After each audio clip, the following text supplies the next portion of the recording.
Dans les précédentes vidéos sur OneNote, nous avons vu comment créer des sections dans la bibliothèque de contenu, donc accessibles à l'ensemble de la classe seulement en visualisation, et dans bloc-notes pour la classe, comment faire pour distribuer des sections identiques à l'ensemble des élèves, et comment faire pour distribuer une page qui va se dupliquer sur l'ensemble des élèves de la classe.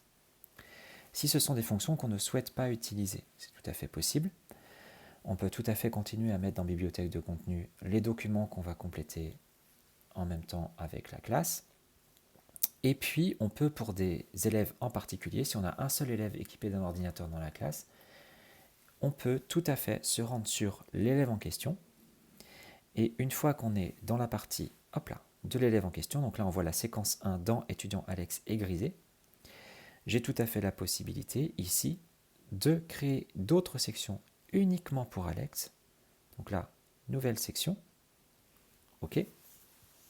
Et là, dans cette nouvelle section, je vais lui créer une section, par exemple, dans laquelle je lui mettrai ses évaluations.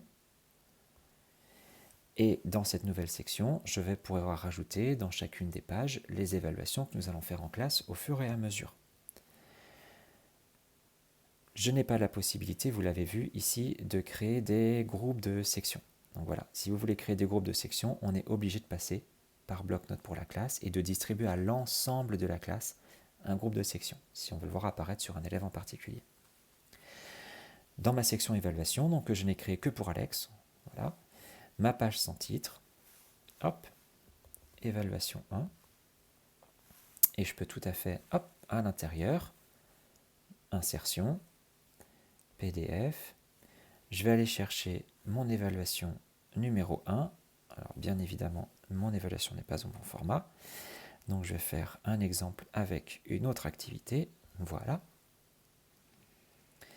Mon fichier se met ici. C'est toujours un PDF. Je vous conseille vraiment de fonctionner avec du PDF. En tout cas pour la partie OneNote sur iPad.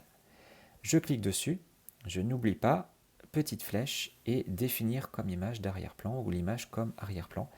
Et là, l'élève ne peut plus la bouger. Par contre, quand il clique dessus, il peut tout à fait modifier et compléter son évaluation.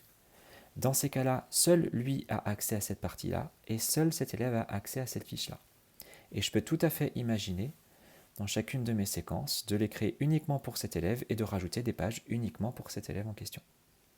J'aurai toujours en tant que professeur la possibilité d'aller voir son travail à distance et surtout en tant qu'élève, l'élève en difficulté ou qui a des problèmes pour s'organiser, va avoir dans chacun de ces blocs-notes pour chacune des matières, ces intercalaires qui seront créés par l'enseignant et ces pages qui vont tout le temps se ranger au même endroit. Donc vous avez la certitude que l'élève retrouve ces éléments à l'endroit où vous avez décidé. Donc vous avez une vision claire, et lui aussi, de là où sont rangés les éléments sur sa tablette ou sur son ordinateur et comment il peut les modifier à distance.